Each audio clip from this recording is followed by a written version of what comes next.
harap internet saya okey hari ni. Pada hari Isnin kan kita jumpa baru ni. Pada hari Isnin baru ni kita dah bincang serba sedikit tentang drama. Jadi hari ni kita nak sambung sedikit lagi. Saya sharekan slide yang lain. Bukan slide, nota. Nota ni memang dah ada dalam Putra Blast. Okey, boleh nampak dramatic structure. Okey. Apa yang saya nak anda beri perhatian dekat sini adalah kita dah belajar, anda semua dah belajar genre-genre dalam sastra kan. Macam kita ada drama, kita ada puisi, novel, cerpen, kita ada kritikan, kita ada karya hikayat, kita ada pantun, syair dan macam-macam lah kita ada. Okay. Tetapi saya nak tarik perhatian anda bagaimana genre-genre sastra ini berbeza di antara satu sama lain. Okay. Contohnya macam puisi versus prosa. Memang jelas lah. Okay, memang jelas. Satu ni baik-baik ataupun lirik ataupun kata-kata macam kata-kata yang pendek, yang puitis, yang halus. Kemudian kalau prosa, dia macam karangan, huraian, penerangan, banyak patah perkataan. Dia menjelaskan watak, menjelaskan suasana, menjelaskan perasaan. Okey. Kemudian kalau cerita tadi saya kata puisi prosa. Okey. Satu ni puitis, macam baik-baik kata ataupun lirik-lirik. Kemudian kalau prosa ni huraian kata-kata, penerangan, penceritaan, penjelasan yang panjang. Di antara prosa-prosa ini, cerita pendek, novel, hikayat, drama. Ya. Apa yang membezakannya? Yang menjadikan dia tu drama? Apakah yang menjadikan genre itu novel? Apa yang menjadikan genre itu adalah cerpen? Mesti ada sebab dia. Mesti ada sebab kenapa sesuatu karya itu dikategorikan sebagai itu. Dikategorikan sebagai cerpen, dikategorikan sebagai novel, dikategorikan sebagai drama, dikategorikan sebagai hikayat. Ini untuk karya kreatif. Okey? Kenapa? Mesti ada sebab kan? Sebab itulah saya kongsikan anda nota hari ini, dramatic structure ataupun struktur dramatik. Maksudnya bila anda baca drama, bila anda baca novel ataupun bila anda baca buku kan, bila anda buka tu, anda akan nampak dia punya pergerakan cerita dia. Okey, pergerakan cerita dia, susunan dia, permulaan dia apa, kemudian mula apa, tengah, akhir apa. Semua pun buku macam tu. Tak kisahlah buku apa. Semua penulisan, karangan dan sebagainya secara asasnya akan ada suatu struktur, structure ataupun struktur yang telah dirancang oleh pengarang dia. Jadi untuk drama ni kita namakan dia struktur dramatik. Macam kalau anda belajar novel, anda akan bincangkan tentang struktur novel kan. Novel ni macam cerita, apa yang diceritakan di dalam tu, kisah apa, bagaimana perjalanan kisah tersebut, siapa watak-watak dia contohnya. Macam tu juga dengan drama. Okey, drama ni tentang apa? Drama ni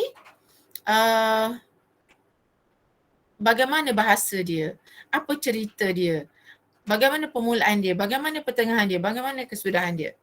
Itu dia. Tetapi bagaimana lagi untuk lebih spesifik untuk menerangkan bahawa bila kita belajar tu kita tahu bahawa kita belajar drama, kita belajar puisi. Contoh macam tu. Sebab itulah dekat sini kita ada kata bahawa struktur dramatik itu dia melibatkan keseluruhan bentuk drama tu. Maksudnya kalau anda baca skrip tu 5 halaman, daripada mula sampai akhir tu anda akan nampak suatu pengolahan ataupun rekaan yang telah ditentukan oleh pengarang itu untuk menjadikan dia tu adalah drama. Tak kisahlah dia drama pentas ke, drama televisyen ke, ataupun drama radio, sifat drama dia tu mesti ada. Okay, nanti sekejap lagi kita tengok apa sifat drama tu. Yang membezakan di antara ketiga ni, televisyen, pentas dengan radio adalah medium dan elemen-elemen tertentu. Macam contoh, kalau drama televisyen menggunakan kamera. Ya? Kamera and then dia ada cut action. Maksudnya dia rakam dan dia sunting. Okay? Tetapi kalau drama radio pula, dia rakam, kita tak nampak orang, kita cuma dengar vokal yang berkarakter, dan kalau drama pentas kita nampak semuanya. Langsung, tak boleh nak cover lah. Ya, tak boleh nak cover. Semuanya jelas depan mata kita. Kalau pelakon buat salah, salahlah dia. Baiklah. Di situ dia kata keseluruhan framework. Maksudnya struktur dramatik tu adalah satu gambaran lengkap tentang drama tersebut. Apa ada di dalam itu? Apa material dia ada sebut tu dramatic material. Okey, apa dramatic material yang digunakan oleh playwright ataupun penulis skrip. Apa itu dramatic material? Apa bahan yang digunakan untuk membina drama? Apa bahan dia? Sama juga macam menulis cerpen lain-lain karya, bahasanya ada watak, ada tema ataupun pemikiran, kemudian ada latar manusia, latar tempat, latar masa, latar sosial, ya, ada latar sosial. Kemudian kemungkinan ada catatan ataupun kemasukan, pengarang memasukkan muzik. Dia kata muzik lembut, berirama, muzik rancak. Kemudian ada kesan bunyi macam ketukan pintu. Macam tu kan. Ada kesan bunyi yang kita boleh dengar. Kemudian kalau anda pergi ke panggung, mungkin anda boleh ada setengah pengarang ataupun director tu, dia letak bau. Macam dia mungkin nak buat hospital kan, dia letak bau klorok ke, bau detol ke, bau ubat-ubatan. Jadi bila kita masuk tu, kita akan rasa suasana dekat dalam hospital. Itu kalau kita pergi teater secara fizikal. Kemungkinan dia akan memasukkan elemen tu, tetapi di dalam skrip tak adalah benda tu. Mungkin dia memberi arahan, mungkin ada setengah skrip memberi arahan bahawa bolehlah kalau nak di dalam panggung nak pasangkan bau-bauan ke, ataupun nak letak apa, bau hapak ke kan, nak macam dekat tempat sampah ke, nak buat bau hapak, ataupun nak buat bunyi macam dalam aquarium ke ataupun tepi laut ke. Pengarang dia akan bagi arahan itu. Kemudian apa lagi? Tadi saya sebut apa? Watak, latar, bahasa, dialog ataupun bahasa. Apa lagi? Tema, kesan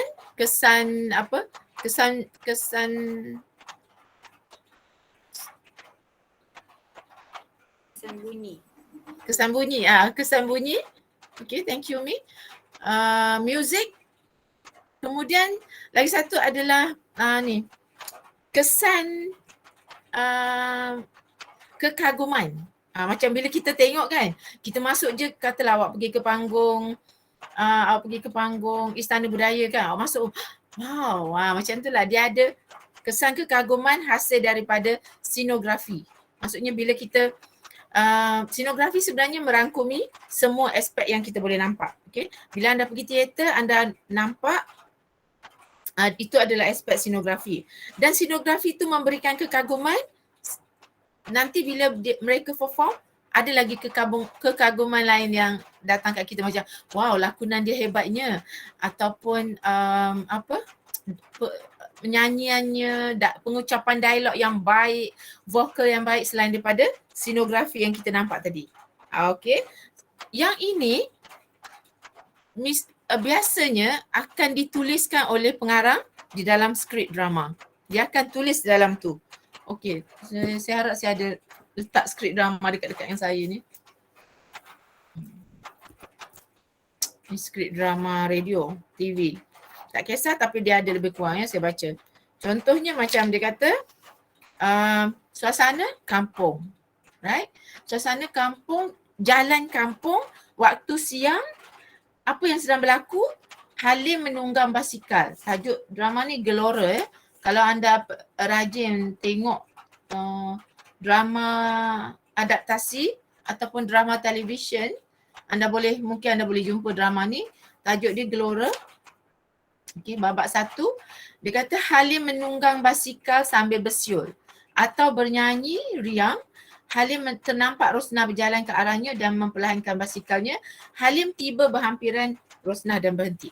Okey, walaupun ini skrip drama televisyen, tetapi arahan yang ringkas macam ni ataupun lebih complicated macam ni boleh dibuat di pentas juga. Jadi memanglah kadang-kadang ada banyak perbezaan di antara menulis skrip drama televisyen dengan drama pentas. Tetapi struktur asas dia tu tetap ada. Seperti arahan, nama watak, dialog tu dia bagi. Lepas tu dia cakap apa? Watak dia adalah Halim. Halim kata, Rosnah nak ke mana ni? Ini possible untuk dilakukan di pentas. Walaupun ini drama TV ya. Sebab itu dia ada persamaan, cuma medium je berlainan. Okay. Kemudian Rosnah tersenyum tetapi tak menjawab. Halim. Okey, Halim jawab lagi. Halim cakap lagi, dialog Halim ya. Alah, sombong pula. Janganlah macam tu, kita kan sekampung. Abang Halim kenal Rosnah. Rosnah kenal Abang Halim. Tak baik kalau tak bertegur siapa. Jadi sama. Dialog tu, penerangan, suasana masih sama. Okey. Jadi bila anda dengar tadi apa yang dia dialog tadi Gelora, kemudian watak Halim dengan anda dengar apa yang saya baca tadi, anda boleh bayangkan dialog tu difahami kan. Bila saya baca, bila saya jelaskan anda fahami. Dekat situ dia dah ada konflik kecil-kecil. Small, very small, dia nak mulakan dah. Okey, dia mula, dia cakap apa? Alah, janganlah sombong. Dah ada konflik sikit-sikit. Jadi apa yang saya nak anda ingat bahawa drama adalah konflik. Dia adalah sesuatu benda yang adalah yang nak menjadikan isu. Kalau dia tak ada isu tu memang bukan drama lah. Dia bukan drama. Dia kalau drama, skrip drama, itu syarat dia. Dia awal-awal lagi ya, awal-awal lagi sebab tu dia ni pemenang ketiga hadiah drama televisyen. Dia tak tunggu lama untuk bina konflik ya. Dia kata, alah, janganlah sombong. Padahal Rosnah mungkin tak nampak dia kan. Tapi dia belum apa-apa lagi dia dah menimbulkan rasa tak puas hati. Okey, ini menyebabkan pergerakan drama tu lebih menarik. Maksudnya kita sebagai penonton, kita akan rasa macam dah ada konflik tu. Maksudnya ada pergerakan dah di sana. Ada macam bibit-bibit pertengkaran yang mungkin nanti Rosnah akan balas. Kenapa abang kata saya sombong? Macam tu. Sedangkan kita dah lama tak jumpa, saya tak baca skrip ni, saya konon-konon je ya. Mungkin dia akan mencetuskan pertikaian di sana. Itu antara ciri-ciri drama. Okey. Kemudian apa lagi dikata? Tema dia kata adalah penting untuk penulis skrip menetapkan tema kepada drama tu. Tema tentang apa? Okay. Katalah tajuk Gelora ni, mungkin kita fikir gelora cinta ke, ataupun pergolakan di dalam kampung ke, ataupun gelora dalam rumah tangga ke. Apa benda yang playwright ni ataupun penulis skrip ni dia nak bawa ke mana drama ni. Itu dia tetapkan tema dia. Ada satu tema di dalam satu karya. Yang banyak adalah persoalan, ya. Yang satu adalah tema. Dan lagi satu yang selalu kita kaitkan dengan drama adalah pemikiran. Kerana pemikiran, drama ni bila penonton tengok drama ni, bila kita baca dia, macam-macam takrifan yang bermain dalam fikiran kita yang mana dia membuka kepada perbincangan. Dia memberi ruang untuk kita berfikir dan berbincang. Okey? Right. Sebab itulah kadang-kadang bila awak baca dia kata pemikiran drama pentas. Sebab dia tak statik. Dia ada ruang di situ. Dekat mana anak-anak nak kejar dia punya konflik? Kenapa terjadi konflik ni? Macam tu ya. Kemudian kalau drama tu dah selesai, kemungkinan kepada audiens belum selesai lagi. Mungkin audiens tak puas hati ke? Mungkin audiens A, penonton A dengan penonton B mempunyai pandangan yang berbeza terhadap karya yang dihasilkan. Okey, kedua, dia kata mesti memahami, kita sebagai orang yang mengkaji drama, kita mesti faham bahawa drama ni dia ada struktur penulis skrip tu, kita sebagai pengkaji dan penulis skrip mesti memahami bahawa ada cara-cara dia untuk membina drama, untuk menjadikan karya itu drama. Ada prinsip dia, nanti dekat bawah ada bagaimana nak memilih tema dah, tetapi tema yang mengandungi drama, tema yang ada konflik. Okay, itu saja saya nak awak ingat. Yang bukan itu sajalah, maksudnya keywords penting. Drama, konflik. Kalau tak ada konflik, tak drama. Itu saja. Senang saja ya. Okey. Apa lagi dekat sini? Nanti dekat bawah ni ada lagi. Drama moden. Okey, satu lagi istilah saya nak anda take note ini ya. Drama moden adalah istilah baharu kepada drama Melayu. Sebelum drama moden, kita tak ada istilah drama. Kita ada persembahan ataupun kita ada lakon dan kita ada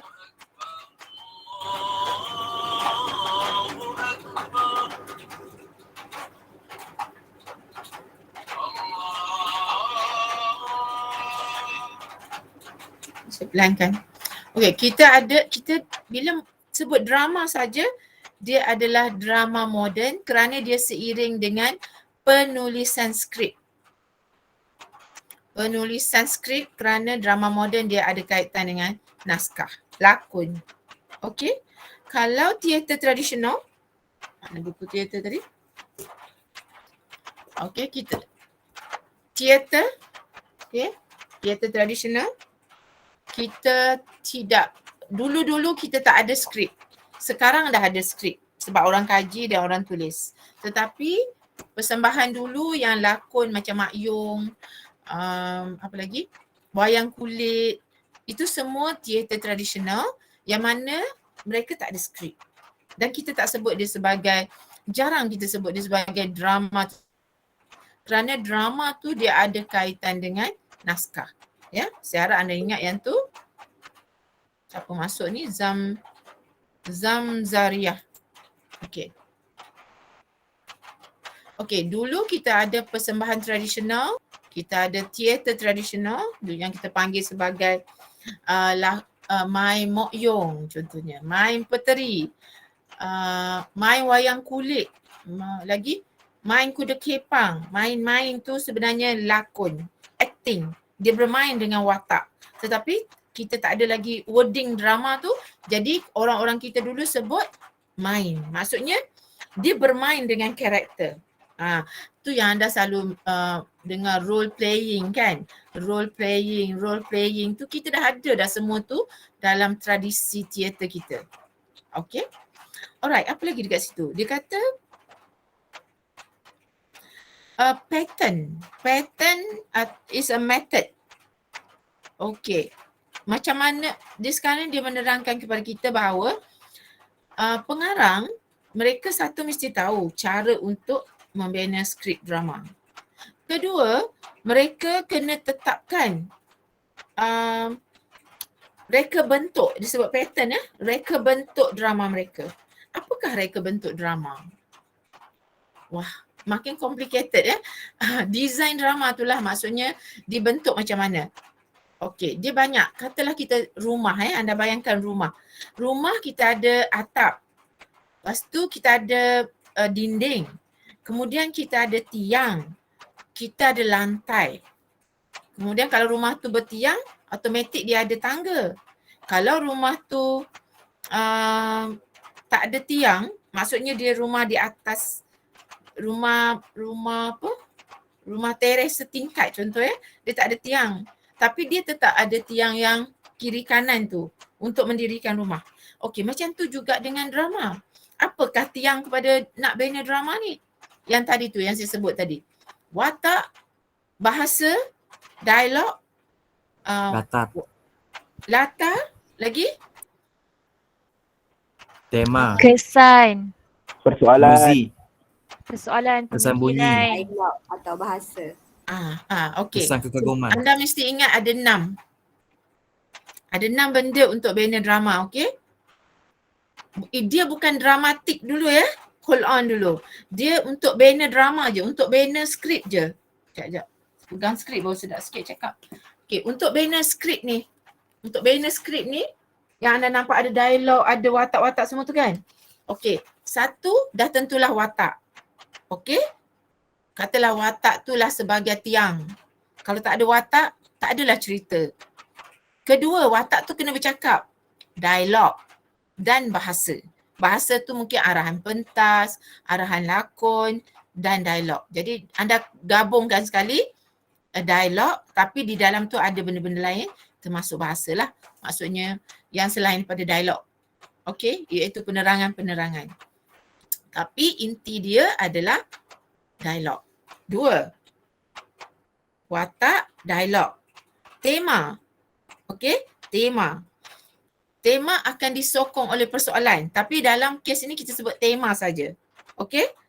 Kita tak dalam pembinaan ni kita tak sebut persoalan-persoalan tu kita tak sebut. Alright? Sebab kita ikut formula Aristotle. Okey, type tu. Formula Aristotle. Okey, so kita dah ada 3.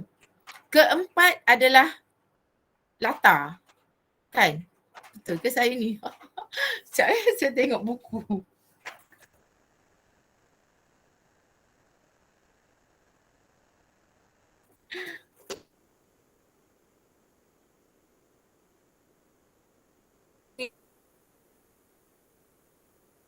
Sembunyi dengan muzik. Gabungkan sekali Alright.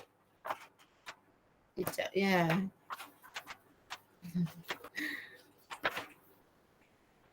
Okey, dialog sudah. Watak sudah. Tema/pemikiran. Boleh? Okey, note Tema/pemikiran. Kemudian kesan bunyi/music/nyanyian. Nyanyi, masukkan sekali Nyanyi boleh jadi dialog juga. Tapi irama dia tu yang ha tu kan. Itu termasuk dalam kesan bunyi. Okay. Right, apa lagi? Dah berapa dah? Latar satu lagi. Okay. Dengan lagi satu yang tadi tu. View. Apa?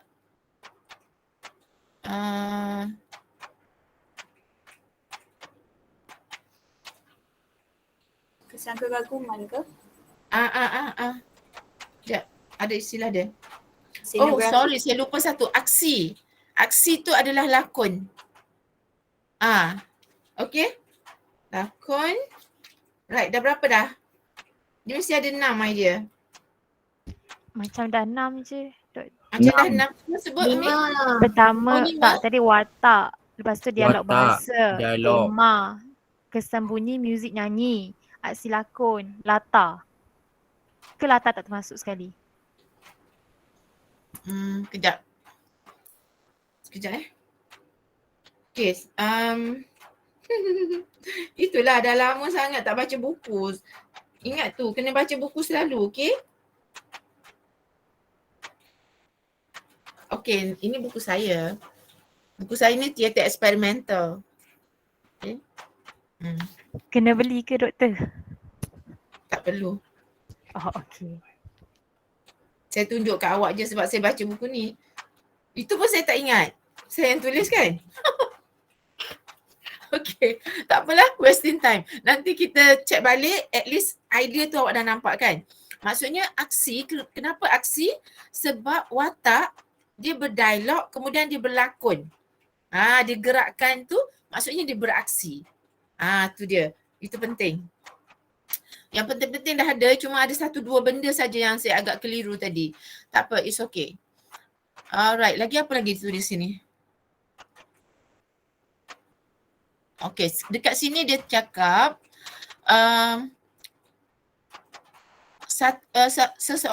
sesuatu karakter tu dia akan berkonflik dengan karakter lain. Kan tadi macam tadi Halim tu dia mula nak berkonflik dengan Rosnah. Okay, sekejap saya gerakkan saya punya ni. Kita punya apa nota ni. Okay, here we go. Right. Okay. Kemudian okay. Baru saya ingat. Konflik. Konflik tu bukan, awak note je dulu, dia bukan, dia adalah dalam dramatik. Okay. Mabuk. Kenapa awak beria salin ni? Tapi okeylah awak salin. Sebab dalam Putera Belah ni memang ada kan. Tapi kalau nak salin lebih baik. Sebab saya pun macam tu. Kadang-kadang apa yang ada tu tak sama dengan apa yang kita faham. Jadi saya suka kalau awak salin apa yang awak faham.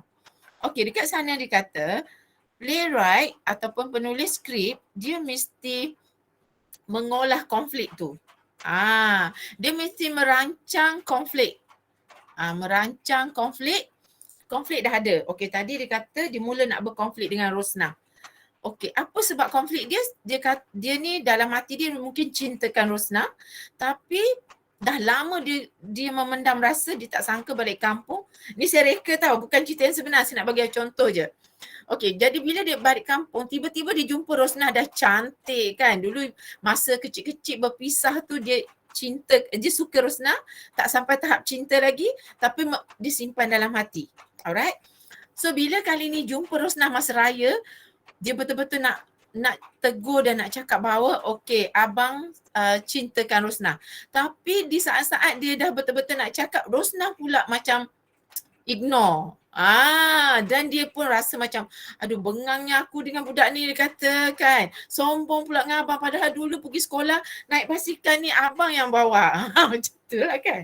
Okey, so dia ada ini konflik-konflik kecil lah.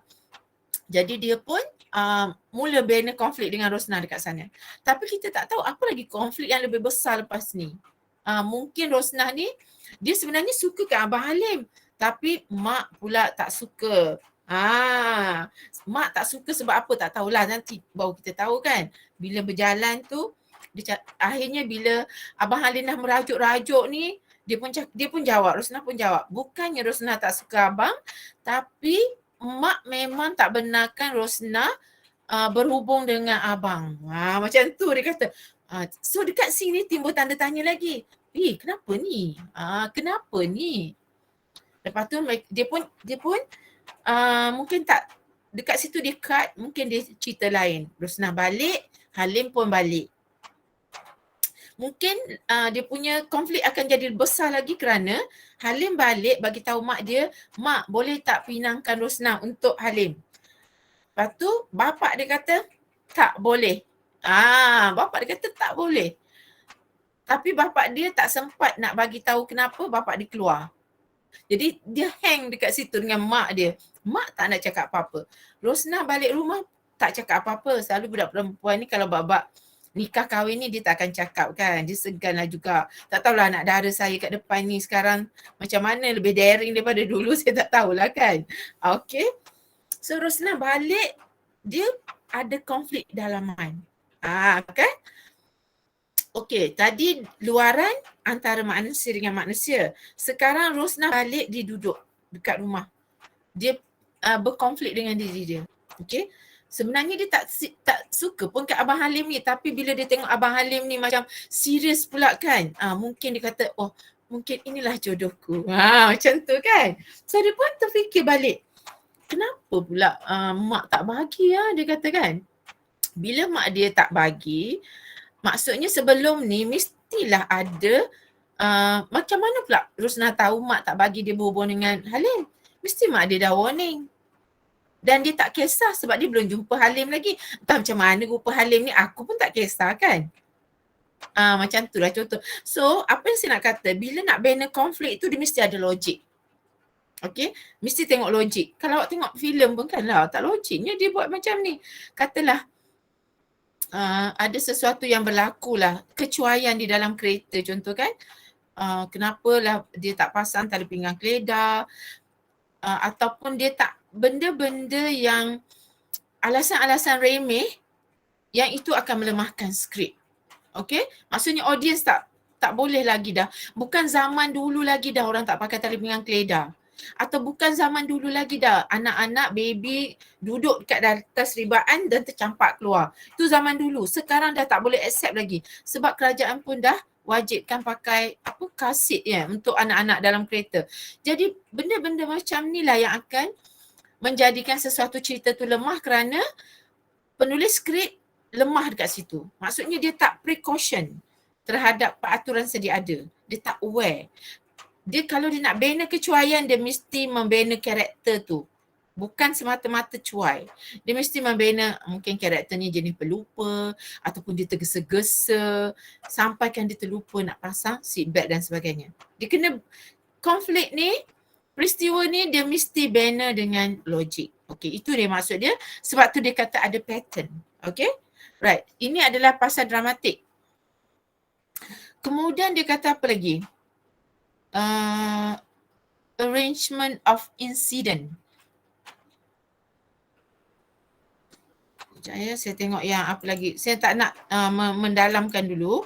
Saya nak tengok apa lagi yang dia bagi pada kita. Okey. Point of attack. Okey. Sekarang ni apa yang anda nampak adalah yang tadi saya terangkan yang apa yang membina drama. Okey? Apa yang membina drama? Yang tadi itulah yang 6 tu. Kalau kurang nanti kita tambah. Sekarang ni dah ada dah semua benda tu. Bahasa ada, dialog ada, watak ada, tema ada, apa nama lagi? Aksi ada, latar ada, kesan muzik, kesan bunyi, spektakular, semua adalah. Tetapi apa yang akan menjadikan dia drama? Itulah dia dramatik. Susunan dramatik yang ni. Benda-benda ni anda perhatikan dulu yang bergaris-garis tu. Alright, dia kata characteristic of the cause to effect arrangement. Kemudian point of attack, exposition, rising action. Saya sebut dulu. Climax, crisis, resolution. Dan dekat bawah ni nanti kita tengok plot, susunan plot. Okay, outline of the playwriting. Okay. Berapa halaman? 7 halaman je. Okay, sempatlah. Sikit je. Okay, sekarang ni anda, dalam fikiran anda, apa yang membina drama tu, termasuk drama Melayu yang kita nak belajar tak lama lagi ni, anda dah tahu dah. Okay, bila anda buka skrip je, anda nampak dah. Oh, dialog, watak, apa namanya? Ada arahan lakon yang aksi tadi tu, dia kata apa? Tiba-tiba Timah menjerit. Contohnya, tadi kita guna watak Rosnah kan. Tiba-tiba Rosnah menjerit. Rupanya Rosnah terjatuh kat sawah. Contoh macam tu kan. Dia punya arahan. Okey, dalam drama, aksi bukan hanya pergerakan fizikal, okey? Bukan maksudnya bergerak ke sana kemari tu aksi. Yang awak tengok dekat stage tu berlakon tu, yang mereka berlakon gerakan badan, bercakap dan sebagainya, ke kiri dan ke kanan, ataupun berlawan, ataupun menari. Bukan itu saja aksi. Aksi juga macam pertengkaran. Okay? Maksudnya selalu dalam filem aksi, action movie kan, kita tengok action movie ni adalah tembak menembak lah, kejar mengejar lah, macam fast lah, Fast and Furious tu kan, filem action movie.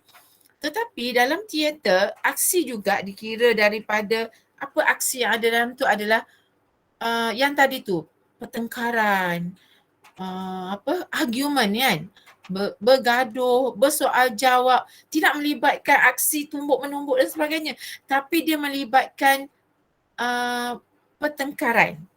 Macam tu. Dia melibatkan soal jawab. Macam tu, okey? So itu pun mencetuskan aksi. Maksudnya dia tak duduk diam je. Dia taklah monotonous macam contohnya tadi Rosna kan. Hai Rosna, abang, apa tu, dah makan? Sudah, boring kan? Tapi yang ini tak. Dia kata hai Rosna. Lepas tu dia kata apa? Rosna ignore dia kan. Rosna nak ke mana ni? Alah sombong pula. Okey. Rosna jawab apa? Buat apa abang nak tahu? Ros nak ke mana? Itu urusan peribadi Ros. Tak baik kalau kita jaga tepi kain orang. Okey. Dia kata, alah sombong. Janganlah macam tu, kita kan sekampung. Okey, kemudian Halim. Habis, kalau itu pun tak boleh, abang nak tanya apa lagi? Kalau abang tak sapa Ros, tentu Ros kata abang sombong. Macam tu. Tak payah sapa bang, Ros tak pernah cakap pun abang sombong. Mulalah tu kan. Tak baik cakap macam tu Ros, abang sedikit pun tak berniat serong. Okey, sudahlah Bang Halim, Ros nak cepat ni. Baiklah, Ros jawab pertanyaan Abang Halim tadi. Ros nak ke rumah kawan. Habis kan? Sinis kan? Dia, walaupun Ros jawab, tapi dia jawab tak ikhlas. Dia jawab tu menimbulkan rasa tak puas hati dekat Halim. Okay. Kemudian Ros pun meneruskan perjalanan. Halim pun memusingkan basikal mengekori Rosna. Lepas tu Rosna cakap, apa lagi ni Bang Halim? Oh ya, abang lupalah nak beritahu Ros satu perkara. Sajalah kan, apa dia? Ni pesanan orang tahu, dia beritahu abang supaya jangan sampaikan pesanan ni kepada Ros. Jangan tidak-tidak katanya. Mesti sampaikan pesanan ni kepada Ros, jangan tidak-tidak. Apa dia? Ros tanya kan. Dia singkah laku Halim ni menjengkelkan Rosna. Okey, dia membina. Jadi kita sebagai penonton ni, kita tak adalah macam boring je. Kita nampak bahawa akan ada satu konflik yang lebih besar lepas ni. Ataupun akan ada satu pergerakan lah yang akan merangsang minda kita untuk berfikir, mendengar, menjangka, mendengar, menganalisis, apa lagi? Menyokong ke, Rosna ke, menyokong Halim ke, macam tu, okey. Dekat sini dia kata apa?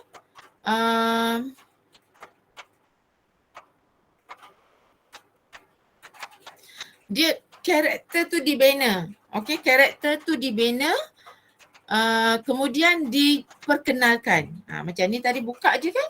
Dia terus kenalkan watak. Dua watak utama dikenalkan. Kemudian dia perkenalkan tu sambil dia ini pengarang seorang pengarang. Kita ni mengkaji naskah. Kalau anda nak jadi penulis skrip pun anda kena belajar benda ni. Okey.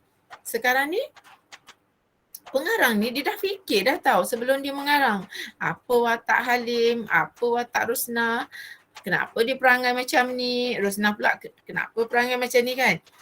Okey. Kemudian dia pun rancang apa peristiwa yang berlaku A, B, C dan D.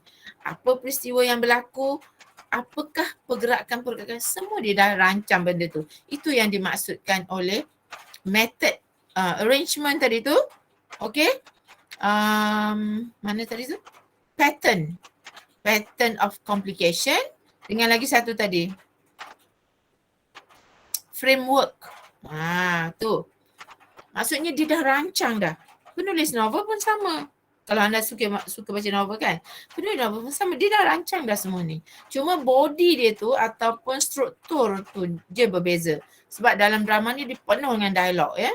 Penuh dengan dialog. Kemudian dia ada yang tidak di dalam karya drama itu dia ada bahagian yang kesusastraannya dan tak sastranya. Maksud saya bukanlah dia tak sastra. Maksudnya dia kadang-kadang dia arahan. Dia bukan dialog ataupun lakonan. Dia adalah penerangan, maklumat dan sebagainya. Yang macam kita rasa macam kurang seni dia. Okey. Kemudian dia kata mounting suspend. Suspend membina suspend.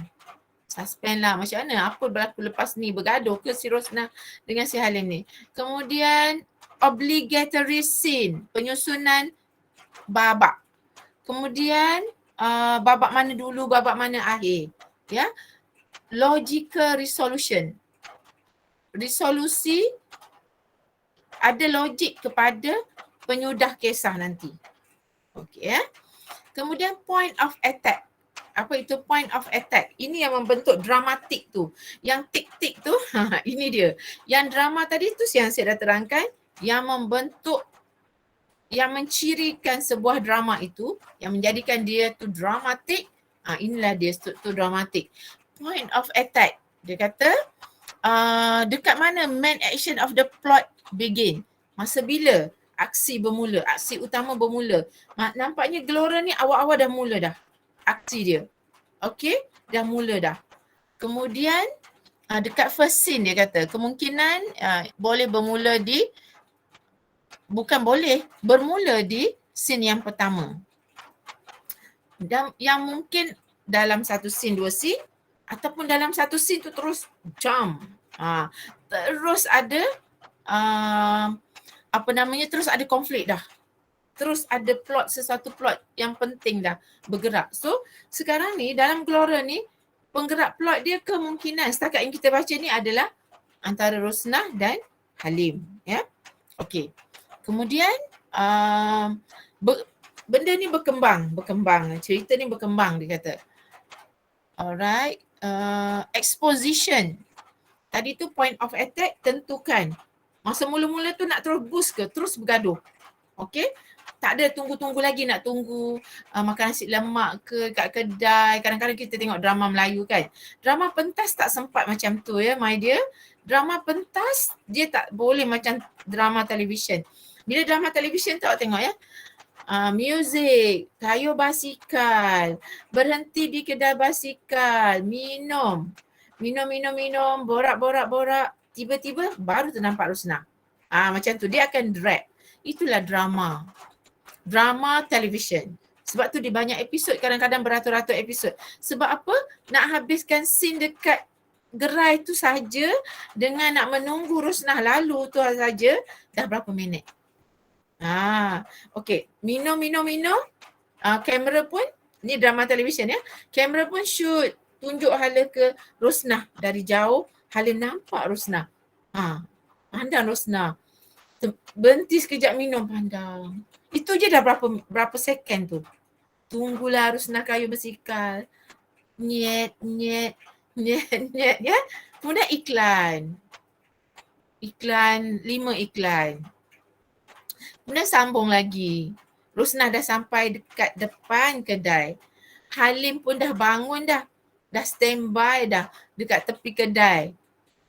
Dekat tepi kedai menghala ke jalan sebab nak menegur Rosnah. Okay. So tapi Rosnah tak berhenti. Halim cepat-cepat bayar minum dia. Ini drama, saya konon-kononnya drama televisyen ya. Halim pun cepat bayar minuman. Kita selalu tengok kan scene ni dekat drama televisyen. Teruslah kejar si Rosnah dengan mungkin ada kawan dia seorang lagi menghala ke sana. Daripada sana menghala ke sana. Okey? Dan sambil panggil Rosnah, macam tu. Okey, faham ya? Maksudnya dekat drama televisyen dia akan ada masa untuk drag. Tapi dekat teater, drama pentas, mereka cepat. Sebab mereka tak ada masa yang panjang untuk bermain-main macam tu, tak sempat. Ya.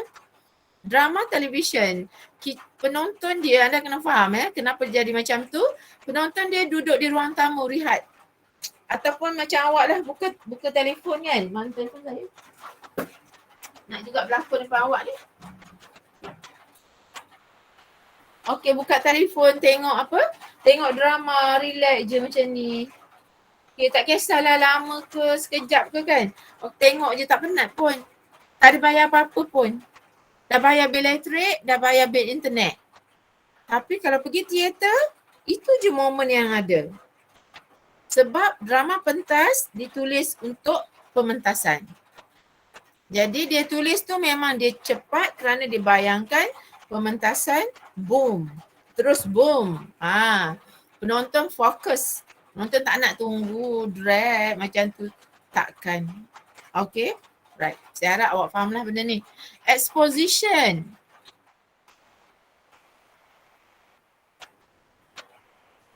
Okay. Dia mendedahkan maklumat-maklumat tertentu yang penting berkaitan dengan drama tersebut yang kemungkinan menjadi penggerak ataupun pencetus kepada konflik ataupun babak ataupun peristiwa ataupun hal-hal lain yang ada di dalam drama tersebut. Dia so kita tak dapat tahu di sini kampung, ada watak Rusnah, ada watak Halim. Dan Halim tu perangai bingai. Macam tu kan. Macam perangai yang memualkan lah, menyampah Rusnah. Rusnah ni mungkin seorang anak yang educated ke contoh, ataupun dia ni memang jenis tak sukalah macam berpelesiran. Jadi kita dah nampak dah karakter-karakter di sana dan dia akan tunjukkan suasana juga masa expose je dia akan bagi tahu dah. Dia kata ini dekat mana, ini dekat mana. Itu yang ada dekat dalam skrip drama tu. Dia kata dekat kampung, Nyos Batang, tengah hari ataupun petang, sunyi. Macam tu contoh Ataupun dia kata di kampung, suasana kampung, dia tak sebut apa-apa kampung, dia sebut di kampung, suasana kampung. Di tepi bus stop. Contoh macam tu. Ataupun dia Sempan 3. Dia nak fokus yang tu. Macam tu. Boleh Alright. Itu exposition. Maksudnya dia memberikan audience beberapa maklumat yang audience boleh tahulah drama ni kemungkinan tentang apa. Dah ada beberapa watak. Nanti dia akan tinggalkan watak tu, dikenalkan lagi watak lain. Untuk memperkenalkan watak-watak ni pun dia rancang. Penulis skrip mesti rancang. Kemudian rising action. Okey, tadi tu kan Halim dengan Rusnah dah ada konflik kecil lah. Main-main api tadi kan. Belum lagi jadi mercun ke apa. Dia baru bunga-bunga api bergaduh. Okey. Kemudian contohnya macam saya kata tadi, okey, Rusnah balik rumah, Halim balik rumah. Apakah konflik yang lebih besar lepas ni yang berlaku? Kita tak tahu apa rahsia yang disimpan oleh Rusnah, apa rahsia yang disimpan oleh Halim tadi tu. Ataupun apa yang menyebabkan Rusnah rasa jengkel sangat dekat Halim ni. Okey, jadi nanti dia akan ada lagi, membesar lagi. Kita akan kata, ini sebabnya Rusnah tak suka si Halim ni, dah tunjuk dah perangai dia. Suka buat lawak tak bertempat. Contohnya kan macam tu. Okey, kemudian apa lagi dia kata dekat sini? Dia kata babak-babak inilah yang akan menggerakkan jalan cerita dan dia yang akan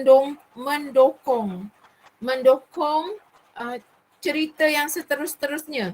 Yang lepas ni yang akan berkembang ni, dia akan support lagi. Macam tu. Dia kata apa dekat sini? Scene make up the body of the play and usually create a sense of continuous mounting suspense in the audience. Maksudnya scene tadi itulah yang dia akan bina scene tu katalah kita pakai skala kan. Skala 1 suspense, skala 2, skala 3, skala 4. Contohnya macam konflik di antara Rusnah dengan tu tadi, mula-mula macam tu je kita rasa nanti balik. So dah tak ada konflik. Tetapi dia mungkin highlight pula ke rumah Halim. Dia highlight ke rumah Halim macam saya bagi contoh tadi. So dekat rumah Halim ni dah ada konflik yang lebih besar daripada konflik picisan yang awal-awal tadi tu. Okey, konflik picisan di rumah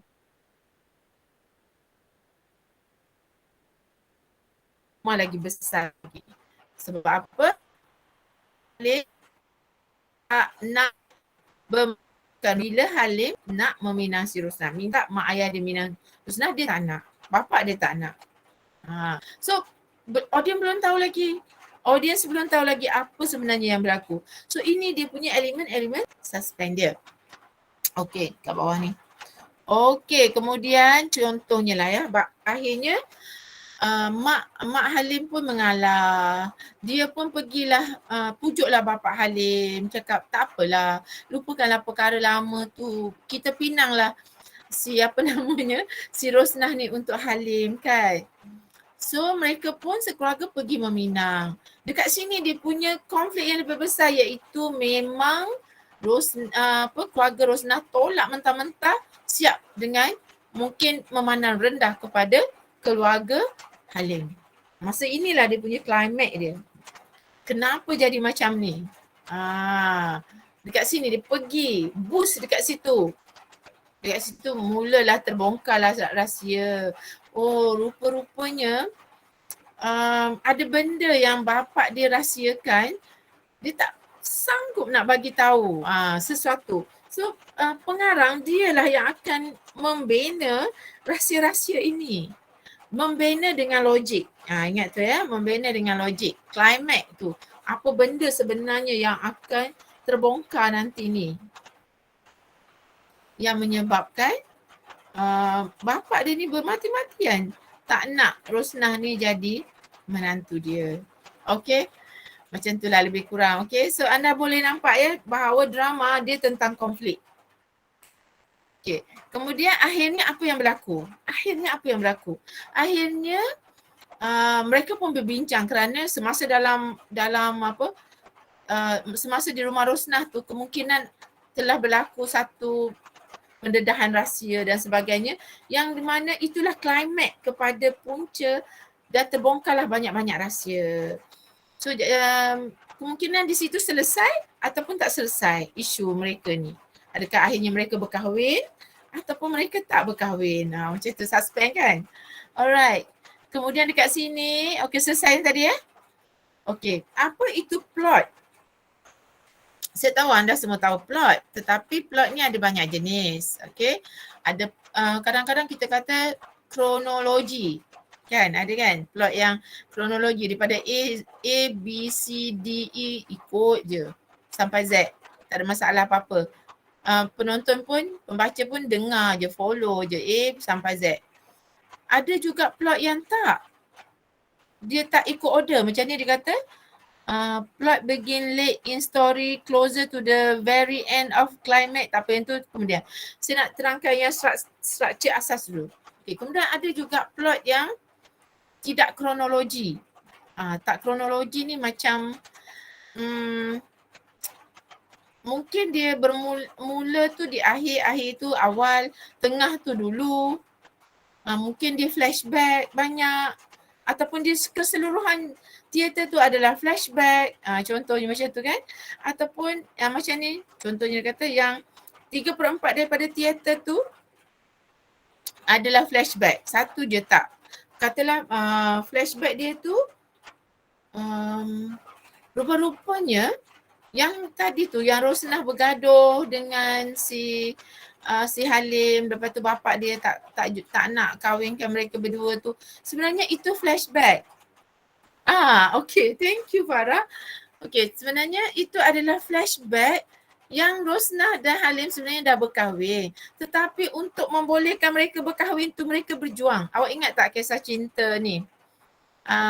Stacy dan Hakim. Lama kan mereka bercinta sebab saya tahu ni, saya dulu tengok Akademi Fantasia. Alright. Kemudian saya tengok-tengok mereka dah berkahwin. Sebab saya tak tahu, saya rasa Stacy bukan Muslim kan? Ya doktor, dia bukan Muslim. Dia bukan Muslim masa tu, masa dia bercinta dengan Hakim kan? Doktor. Kahwin baru dia bercinta. Dah nak kahwin baru dia masuk Islam kan? Ya doktor. Kemudian lagi satu, mereka bercinta dalam 8 tahun ke? Sebelum kahwin? Rasanya lama. Sebab So apa yang saya nak cakap dengan awak ni ialah macam, okey kata dah Stacy akhirnya berkahwin. Tukar pula watak kan. Dia berkahwin tu dia teringat bagaimana mereka struggle untuk mendapat restu daripada ibu bapa mereka untuk mereka berkahwin. Kemudian supu daripada drama tu adalah kisah mereka. Walaupun mereka dah berkahwin, tetapi akhirnya mereka berkahwin sebenarnya mereka tak bahagia. Bukan Stacy dengan Hakim tapi contohnya dalam cerita ni, sekarang ni flashback dah habis tau. Punyalah teruk Halim dengan Rusna ni berjuang untuk cinta mereka, tetapi mereka kemudian mereka berkahwin, akhirnya secara realistiknya sekarang dia dah back tu pada real, sebenarnya mereka tak bahagia. Kerana memang parent mereka tak berkat dan kehidupan mereka tak bahagia. Halim pun mereka dah bercerai. Contohnya macam tu. Okey, maksudnya tadi semua tu flashback, dia ceritakan, kita ingatkan happy ending, tak.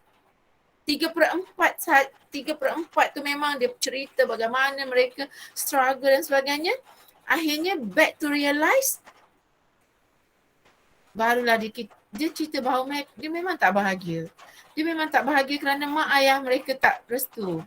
Macam tu. Jadi sekarang dia berkahwin, ada anak, tapi mereka berpisah juga kerana memang sebenarnya mereka tidak jodoh tak panjang macam tu. Dan dia mungkin tunjukkan anak dia yang dah besar ke, ataupun nak lebih lagi dahsyat dia punya konflik, anak dia pun attitude problem. Macam tu lah. Okay? Tak apa, nanti next week kita boleh cerita lagi tentang drama ni, sebab drama ni saya nak awak betul-betul faham struktur dia, jenis-jenis drama dia, kerana awak nak analisis teks. Okay? Dan awak nak, bila awak buka je drama-drama Melayu dekat Malaysia ni, saya nak awak nampak, 7 Hari Mencintaiku. Saya dah lama tak tengok TV dan drama-drama televisyen ni, sebab rumah saya sejak tahun 2011 kami, tahun 2011-2012 macam tu, rumah kami tak ada TV. Jadi memang saya tak benar, semasa tahun 2000, saja cerita dengan awak kan, tahun 2010 macam tu anak saya kecil lagi, saya tak benarkan mereka tengok drama-drama yang awak type tu, sebab tak sesuai untuk umur anak saya. Masa tu umur awak lah, anak saya sama umur dengan awak semua ni, 21 dengan 99 kan awak lahir, 99 dengan 2000 kan. So awak sama. Betul tu doktor? Betul ya? Betul. Jadi masa umur awak ni, laki perempuan dekat-dekat. Laki umur 99, lahir dia 99, yang perempuan umur dia lahir tahun 2000. Okay? So masa umur tu saya tak benarkan mereka tengok cerita-cerita tu, sebab cerita-cerita tu memang tak menunjukkan sikap yang baik, macam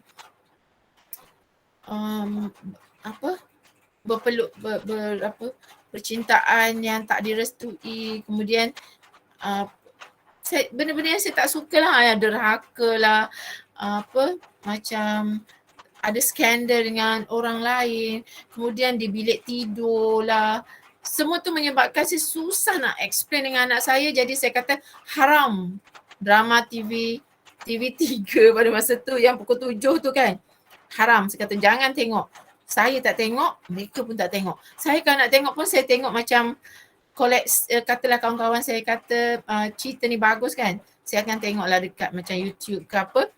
Tapi kat rumah memang kami tak tengok. Sampai sekarang lah mereka dah tak biasa dah tengok drama-drama tu. Jadi saya pun minta bantuan daripada anda lah. Kalau anda mengikuti cerita tu, bolehlah kita kongsi. Tapi saya adalah baca ulasan-ulasan ni, sebab memang kerja saya kena update benda-benda ni.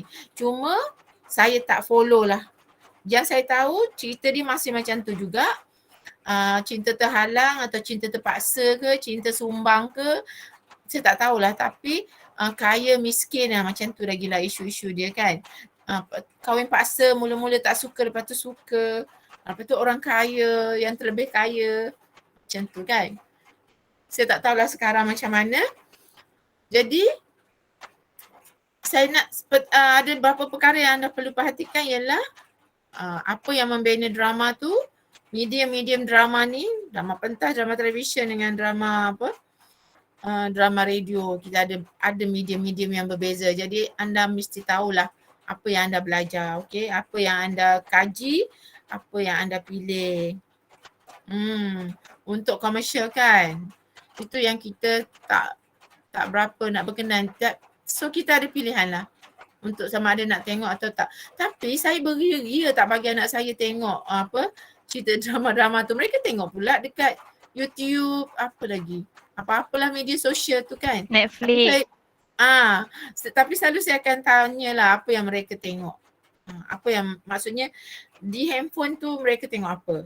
Maksudnya saya pantau jugalah kan. Walaupun memang susah nak pantau tapi saya pantau lah tengok apa benda sesekali. Tak ada teruk sangat pemantauan tu.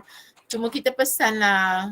Kalau tengok movie dekat TV dengan saya, rakaman-rakaman tu saya akan bagi tahulah. Ada part-part tu yang memang tak sesuai untuk remaja, anak saya umur 15 tahun kan, under age kan. Yang tu memang tak sesuai. Kalau nak, ya memang saya tak bagi tengok. Ada movie-movie yang kita susah nak kawal tu, saya bagi tahulah. Okay. So itu saja kuliah kita untuk hari ini. Saya harap anda dapat serba sedikitlah pengetahuan tentang drama, ya, bagaimana drama tu terbina dan apa yang membezakan di antara genre-genre ni. Okey, terima kasih daripada saya. InsyaAllah kita jumpa nanti next minggu depan ya.